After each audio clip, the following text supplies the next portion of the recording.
예, 목사님 말씀 잠시 나눌 시간 갖도록 하겠습니다. 오늘 말씀의 키워드는 이 단어입니다. 귀환이라는 단어입니다. 귀환. 우리가 뭐 자주 사용하는 단어이기도 합니다. 사전적인 의미를 보자면 원래 있던 곳으로 다시 돌아오거나 돌아감이라고 하는 그런 의미, 그런 뜻을 가집니다.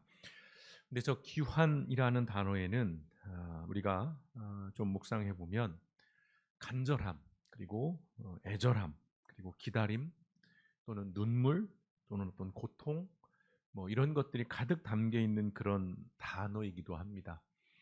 예를 들어 실종되거나 또는 인질로 잡혀 있는, 지금 이제 이스라엘 같은 경우가 그렇죠. 그런 가족이 집으로 돌아오기를 간절히 기다리는 사람들이 있습니다. 귀환을 기다리는 것이죠. 또는 전쟁터에 나가 있는 아버지나 아들이 무사하게 돌아오기를 기다리는 그런 사람들이 있지요. 여전히 뭐 심지어는 그 세상을 등진 자식이 다시 돌아오기를 수십 년을 기다리는 사람들도 있습니다. 실종된 지 20년, 30년이 되었음에도 불구하고 이사를 가지 못하고 또 그 대문을 잠궈두지 못하는 그러한 가정들이 실제로 있습니다.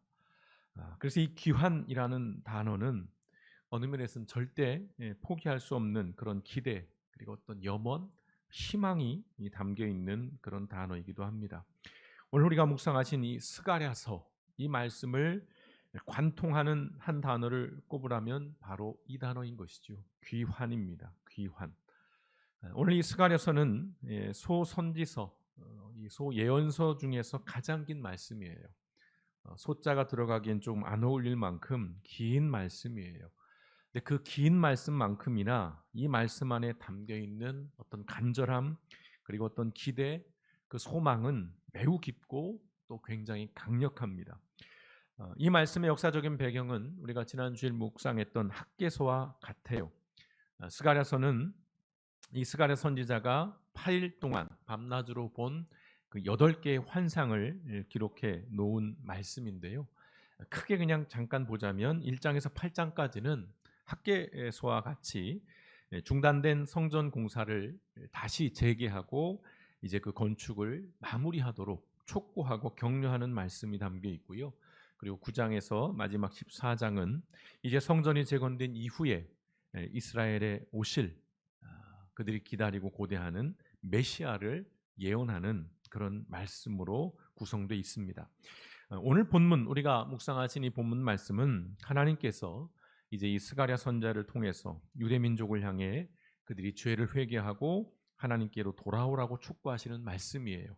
오늘 3절과 4절의 말씀을 보시면 그러므로 너는 백성들에게 전능한 나 여호와가 이렇게 말한다고 일러주어라. 하나님께서 말씀을 주시는데 그 말씀이 뭡니까? 너희는 나에게 돌아오라. 전형적인 예언서의 말씀이죠. 그러면 내가 너희에게 돌아가겠다. 이것은 전능한 나 여호와의 말이다. 너희는 너희 조상들과 같이 되지 말아라. 오래전에 예언자들이 그들에게 악하고 죄된 생활을 하지 말라는 나 여호와의 말을 전하였으나 그들은 듣지 않고 내 말에 순종하지 않았다라고 말씀합니다. 지금 이 유대인들의 조상들, 그들의 선조들이 하나님과의 언약을 깼죠. 불순종했습니다. 범죄했어요. 그리고 수많은 우상 숭배에 빠져들었습니다. 이제 하나님께서 그들과 같이 되지 말라라는 말씀을 하시는 것이죠. 예. 하나님께서는 다시금 돌아오라는 것입니다. 귀환을 촉구하고 있는 말씀이에요. 자, 물리적으로는 당시의 유대인들, 유대민족은 바벨론의 포로 생활을 끝마치고 예루살렘으로 귀환했어요. 예, 지리적으로는 그랬어요. 바벨론에 살다가 예루살렘으로 왔어요. 근데 문제는 뭐였습니까? 몸은 왔는데 아직 마음은 귀환하지 못했던 것이죠. 하나님께 불순종했던 그 조상들의 시행착오를, 그 전철을 여전히 이들이 반복하고 있었던 것입니다. 그 명징한 증거가 뭐냐? 여전히 재건되지 못하고 있는 성전. 지난주 학개서와 말씀과 같습니다. 약 20년이 흐르는 시간 속에서 이들은 여전히 성전 건축을 하지 않고 있는 것입니다. 지난주에 말씀드렸어요. 성전은 하나님의 집이고요. 성전이 갖는 것은 하나님께서 임재하시는 곳이에요. 상징이기도 하지만 또 실제로 임재하는 곳이기도 합니다. 따라서 성전의 부재는 하나님의 부재를 의미하는 거예요. 상징하는 것입니다. 그러므로 이 성전 파괴는 결국은 불순종의 결과라고 할 수 있는 것이죠. 단순히 건물이 무너진 것, 그저 어떤 건축이 되었던 것이 허물어진 것이 아니라 이들의 삶이 무너지고 이들의 신앙이 파괴된 것이죠. 유대인이 하나님께로 귀환하지 못한 것처럼 하나님께서도 여전히 이 유대인들에게 귀환하지 않으시는 그 상황이 길어지고 있었던 것입니다. 그래서 이 스가랴 선지자는 간절한 마음으로 이스라엘 백성들에게 하나님께로 돌아올 것을, 귀환을 촉구합니다. 그 첫걸음이 뭡니까? 그 구체적인 행위가 뭐예요? 성전 재건이에요. 자, 이 성전의 재건은 다시 말씀드립니다. 건물의 재건만은 아니라는 것이죠.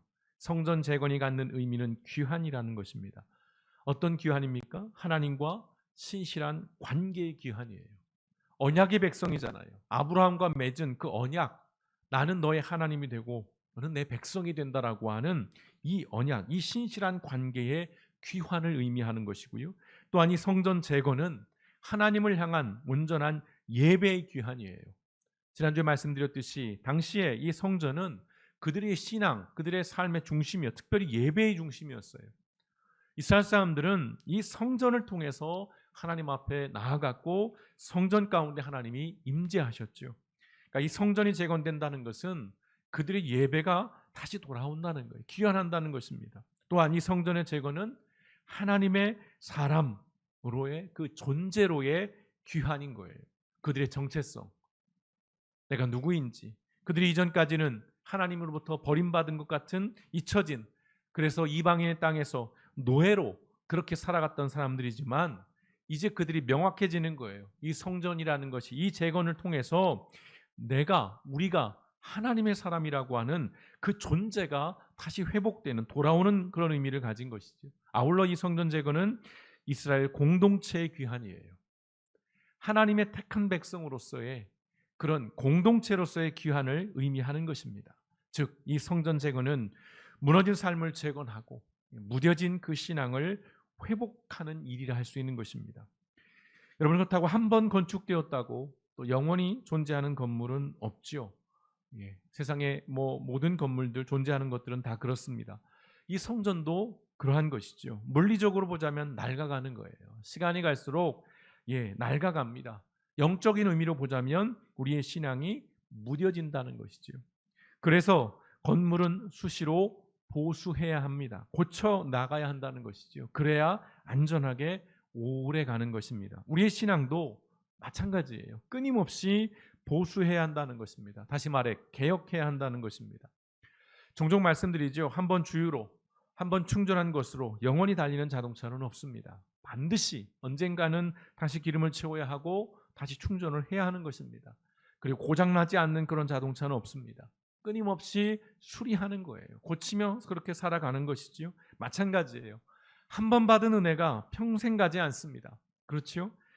어제는 눈물 콧물 다 쏟으면서 은혜가 충만한 상태로 내가 목숨까지도 내가 하나님 드리겠습니다, 그렇게 비장한 헌신을 결단했을지라도 오늘 당장 작은 일에, 사소한 일에 시험이 들어서, 서운함이 들어서 하나님을 원망하고 하나님을 부인하는 그러한 영적인 침체에 언제라도 누구라도 빠질 수 있는 것이 우리 인간이고 우리의 신앙이라는 것입니다.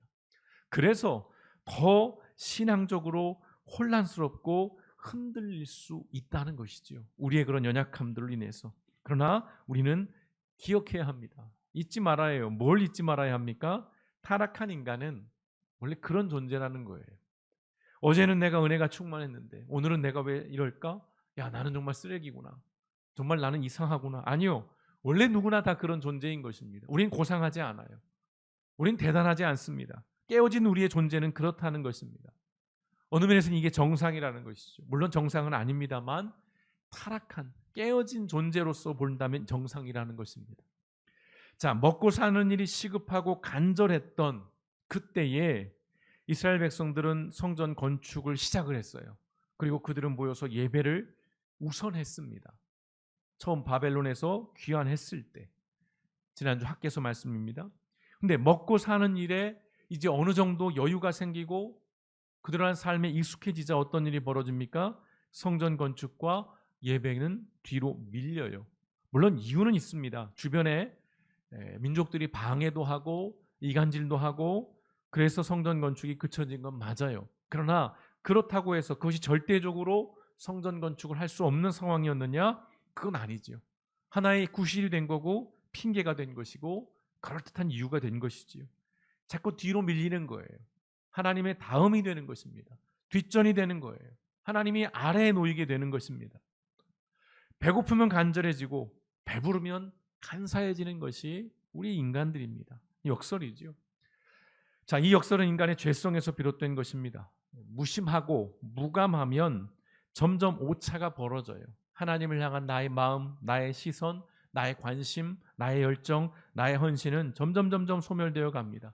그러나 관심을 두고 민감하게 있으면 당연하죠. 그 오차는 줄어드는 거예요. 하나님을 향해서 자주 눈을 맞추게 되고 하나님 앞에 자주 내 자신을 세우게 되고 하나님이 뒷전이 아니라 하나님이 아래가 아니라 내 앞에 되고 우선이 되는 그런 삶으로 갈 수밖에 없다는 것이죠. 신앙생활이라는 것은 그런 의미에서 우리가 매일매일 우리의 마음을 계속 점검하는 것이고 우리의 생각을 조율하는 것이고 끊임없이 궤도를 수정하는 것이고 그 과정에서 버릴 것들은 과감하게 버리고 채워야 할 것들은 채우는 일의 반복이라는 것입니다. 여기서 핵심은 반복이에요. 한 번 점검했다고 해서, 한 번 조율했다고 해서, 한 번 수정했다고 해서, 한 번 버렸다고 해서 그걸로 끝나는 게 아니죠. 집의 물건들 버렸다고 생각하는데 어느 순간 보면 이만큼 또 채워져 있는 것이죠. 끊임없이 우리는 이 일을 반복하는 겁니다. 그게 신앙생활인 것이죠. 바로 이러한 성실함, 이 매일매일 속에서 우리가 하나님 앞에서 우리를 점검해 나가는 이 성실함이 우리로 하여금 온전한 하나님의 사람으로 살아가게 해준다는 것입니다. 그래서 우리는 평생에 이렇게 기도해야 할 것 같습니다. 잠언 30장 7절에서 9절의 그 유명한 기도. 내가 두 가지 일을 주께 구하였사오니 내가 죽기 전에 내게 거절하지 마시옵고 곧 헛된 것과 거짓말을 내게서 멀리 하옵시며. 이게 첫 번째 기도이고요. 두 번째, 나를 가난하게도 마옵시고 부하게도 마옵시고 오직 필요한 양식으로 나를 먹이시옵소서. 혹 내가 배불러서 하나님을 모른다 여호와가 누구냐 할까 하오며 혹 내가 가난하여 도둑질하고 내 하나님의 이름을 욕되게 할까 두려워함이니이다. 아멘. 이 두 가지의 기도 제목, 이건 우리의 평생의 기도 제목이 되어야 할 것이에요. 이건 우리가 깨어있을 때 가능한 것이고요. 끊임없이 우리를 점검할 수밖에 없는, 점검해야 하는 또 그러한 내용이기도 한 것이죠. 가난이라는 것이 또는 부유한 것이 내 삶과 내 믿음을 주도하고 주관해서는 안 되는 것이죠. 결정지어서는 안 되는 것입니다. 신앙인은 그렇다는 것이에요. 부자이기에 신앙을 갖거나 또는 부자에게 신앙을 잃거나 또는 가난하기에 더욱더 신앙을 갖거나 가난하게 신앙을 잃거나 그게 기준이 되어서는 안 된다는 것입니다. 우리는 명확하게 하나님 앞에 서서 흔들림 없이 성실하게 우리 자신을 돌아보아야 할 줄 믿습니다. 자, 이제 드디어 4년 만에 성전이 완공이 됩니다. 다시 공사를 재개한 이후에 4년 만에 성전이 완공이 돼요. 이제 스가랴 선지자는 여러 어려움 속에서도 이 성전을 완공한 그 유대인들을 격려하면서 이제 그들에게 위로와 소망의 메시지를 전합니다. 오늘 8장 3절과 5절의 말씀에 보시면 내가 예루살렘에 돌아가서 그곳에 머물겠다. 하나님께서 말씀하시는 거예요. 사람들이 예루살렘을 진리의 성이라 부를 것이며 다시 회복이 되는 겁니다. 전능한 나 여호와의 산을 거룩한 산이라 부를 것이라. 하나님의 임재를 의미합니다. 전능한 나 여호와가 말한다. 예루살렘 길거리에 노인들이 다시 앉을 것이며 모두 나이가 많아 지팡이를 짚고 다닐 것이다. 또 그 거리에는 뛰어노는 소년 소녀들로 가득할 것이다. 무슨 말씀입니까? 모든 것들이 폐허가 됐죠. 다 무너졌습니다. 노예로 끌려갔어요. 많은 생명들이 죽었습니다. 그런 예루살렘이 회복이 되는 거예요. 길거리에 노인들이 다시 앉을 것이다. 그들이 장수할 것이라는 것입니다. 지팡이를 짚고 다닐 만큼 그들의 생명이 길어질 것이고요. 아울러서 다음 세대의 회복, 거리에 뛰어노는 소년 소녀들, 요즘 시골, 농촌 지역, 아이들 울음소리가 안 들린다고 하지요. 다시 그 예루살렘을 회복하게 해주겠다는 거예요. 성전을 재건한 이후에 하나님께서 이들에게 주시는 위로의 메시지고 소망의 말씀인 것입니다. 이 말씀 뭡니까? 하나님께서 예루살렘으로 귀환하셨음을 의미하는 것입니다. 하지만 당시 유대인들은 여전히 그 현실에서 고단한 삶을 살아가야 했습니다. 그들의 미래는 여전히 불안했고요. 그런 그들에게 스가랴 선지자가 소망과 축복의 말씀을 전합니다. 그게 9장에서 14장에 이르는 말씀이에요. 스가랴 선지자는 예루살렘으로 이제 귀환하신 그 하나님께서 이스라엘과 맺은 언약을 신실하게 성취하실 것이라고 말씀해요. 아브라함과 맺은, 그들의 조상 아브라함과 맺은 그 약속을 다시 지켜나가실 것이라고 말씀하는 것입니다. 그 핵심이 뭐냐면 메시아 왕국에 대한 소망이에요. 그들을 다시 회복해 주시겠다, 구원해 주시겠다, 메시아를 보내주시겠다라고 하는 그 약속의 말씀. 이 메시아 왕국의 핵심은 뭐냐면 하나님 나라는 승리한다는 것입니다. 이전에 이스라엘은 패망했어요. 그것도 아주 완전히 노예로 살았습니다. 모든 것들이 다 실패했어요. 그런데 이제 다시 그 하나님의 나라는 승리한다는 것입니다. 그 하나님의 언약은 다시 신실하게 성취될 것이고 그 하나님께서 여전히 이스라엘을 지키실 것이라고 하는 그 말씀을 주시는 겁니다. 오늘 이 예언의 말씀은 이제 신약으로 넘어왔을 때 예수님의 오심으로 성취돼요. 이 스가랴서의 9장의 14장의 말씀은 신약 성경에서 가장 많이 인용된 본문 가운데 하나이기도 합니다. 예수님의 오심, 예수님의 메시아 도래를 예언한 그런 말씀으로 우리가 많이 묵상하는 그런 말씀들이 있는데요. 특별히 오늘 이 스가랴 선지자, 이 스가랴라고 하는 그 이름의 뜻은 여호와께서 기억하시다라는 그런 의미를 가지고 있어요. 여호와께서 기억하시다. 그래서요, 당시 예루살렘으로 귀환한 이후에 아이들의 이름을 스가랴라고 많이 지었다고 합니다. 이유를 아시겠죠? 하나님께서 기억하시다라는 이 뜻으로 이 아이들에게 이름을 지어주는 그 부모님의 마음, 바로 이 이름 속에 이 스가랴서의 핵심 주제가 사실은 이미 담겨 있는 것입니다. 하나님은 결코 이스라엘을 포기하지 않으셨고 잊지 않으셨다는 것입니다. 그들이 불순종하고 하나님을 버리고 떠났을 때에도 하나님은 여전히 그들을 기억하고 계셨다는 겁니다. 바벨론의 포로 생활 중에도 하나님은 여전히 그들을 지켜보셨고 그들을 잊지 않으셨다는 겁니다.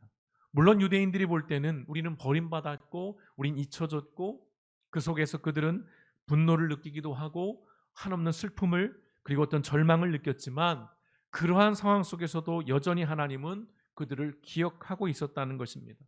때로 하나님이 분노하시고 때로 징계하시지만 그 또한 하나님께서 당신의 백성을 잊지 않으셨다라고 하는 증거가 되는 것입니다. 분노한다는 건 그만큼 마음이 있는 것이죠. 관심이 있는 거예요. 애정이 있는 것입니다. 오늘 스가랴 선지자는 어려운 상황 가운데 있는 그 이스라엘 백성들을 향해서 간절한 마음으로 선포해요.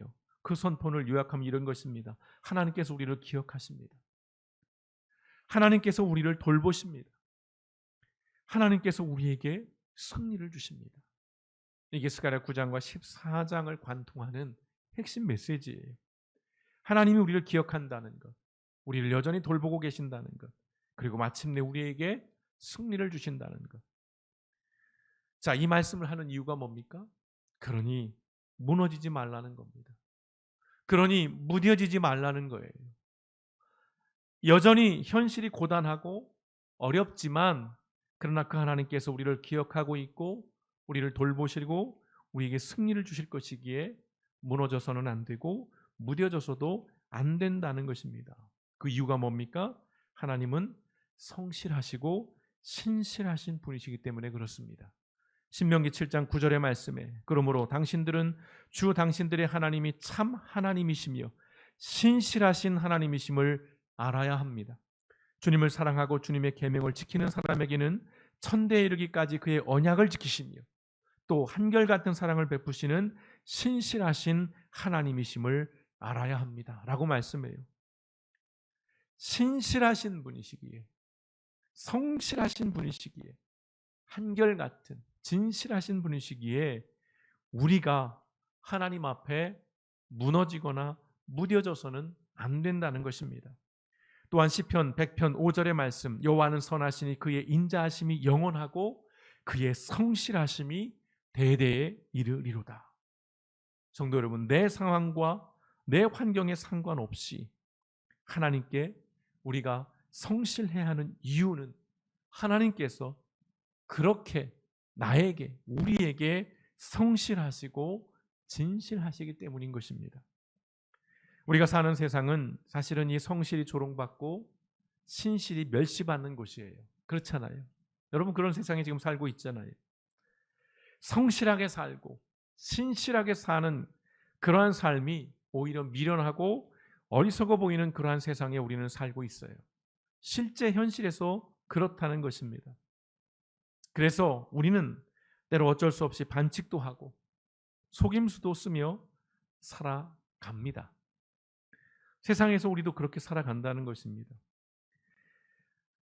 어쩔 수 없는 선택이고 어쩔 수 없는 우리의 한계이지만 그럼에도 이게 뭐 눈 가리고 아웅일 수 있습니다만 그렇게 사는 것이 옳고 바른 것이 아니라고 하는 그 사실만큼은 잊지 않아야 한다는 것이에요. 뭡니까? 애통함이 있어야 한다는 것입니다. 염치가 있어야 한다는 것이죠. 물론 이러한 것들을 위선자라고 비난할 수 있어요. 야, 너희들도 이렇게 살면서 뭐 그렇게 우리를 위선자라고 비난할 수 있어요. 예, 이것이 우리의 현실입니다. 그러나 중요한 것은 뭐냐면 그렇다고 해서 포기할 수는 없다는 것이죠. 그렇다고 해서 우리가 대놓고 타협하며 살 수는 없다는 것입니다. 악인이 번성한다고 해서 의인으로 사는 삶을 부정하거나 포기할 수는 없다는 것입니다. 포로에서 돌아와서 폐허가 된 예루살렘에서 생업을 재건하는 것이 아니라 그들이 먼저 무엇을 했어요? 성전 재건하는 일을 했습니다. 그것이 세상적인 관점에서는 굉장히 비효율적이고 소모적인 그런 선택일 것처럼 보일 수 있습니다. 요즘 같은 시대에 놓고 보자면 하나님을 믿는다는 것이 대단히 시대착오적이고 어리석은 삶의 방식으로 보일 수 있다는 것입니다. 조만간 좀 그런 통계를 좀 같이 나눌 수 있으면 좋겠는데요. 2012년과 비교해서 지금 2023년 모든 종교인들은 지금 줄어들고 있고요. 특별히 기독교 인구도 그 가운데 이 젊은이들의 비중이 현격하게 줄어들고 있는 그런 데이터를 우리가 확인해 볼 수 있습니다. 세상이 그런 것이죠. 야, 요즘 시대에 무슨 하나님을 믿어? 교회를 다닌다고? 그게 이상하게 보이고 미련하게 보이고 어리석게 보일 수 있어요. 무엇보다도 이게 뼈아픈 지점이에요. 현실에서 우리가 하나님을 믿는다고 하지만 불신자들과 이른바 하나님을 믿지 않고 신음지어는 하나님을 적극적으로 부인하는 그런 사람들과 비교했을 때 별반 다르지 않은 그런 삶을 살아가는 그러한 모습들을 보면서 더더욱 하나님과 또 하나님을 믿는 사람들에 대한 불신, 그런 냉소의 시선들이 늘어가고 있는 것이 현실입니다. 뼈아픈 이야기죠. 그러나 부인할 수 없습니다. 그래서 믿는 사람들이나 믿지 않는 사람들이나 점점 더 성실하고 신실한 삶에 대해서 회의적이에요. 그리고 그러한 삶에 되게 무기력해지고 있는 모습들을 봅니다. 그래서 상징적으로 말씀드리자면 성전은 끊임없이 허물어지고 있어요. 대신 그 자리에 그저 비어있는 채로 존재하는 것이 아니죠. 부동산과 이른바 재건축을 향한 그런 욕망이 자리를 잡았다는 것입니다. 비유적으로 말씀을 드리는 거예요. 성전은 허물어지고 있는데 점점 사람들의 마음속에는 부동산을 재건축을 향한 그러한 욕망을 키워가고 있다는 것입니다. 오래된 얘기입니다. 이제 천당 위에 분당이라는 그런 말들, 그것이 여전한 그런 사회를 우리가 살아가고 있는데요. 그러한 사회에서는 이 성실과 신실은 잊혀질 수밖에 없다는 것이지요. 하나님이 아래에 놓이게 되고 하나님이 뒤로 밀리게 되고 하나님이 다음이라고 하는 그런 순서가 되기 시작하면 우리의 삶에서 이 성실과 신실은 무의미하고 무가치한 것이 되고 마는 것입니다. 그러나 하나님은 기억하신다는 겁니다.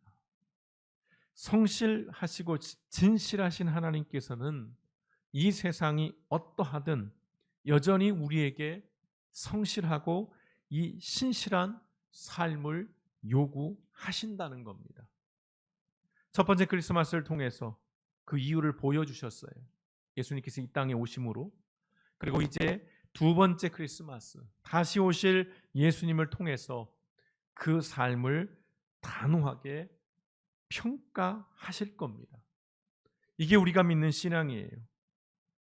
다시 오실 그 예수님이 우리로 하여금, 오늘을 사는 우리로 하여금 여전히 성실하고 진실하고 신실하게 살아가도록 만든다는 것이지요.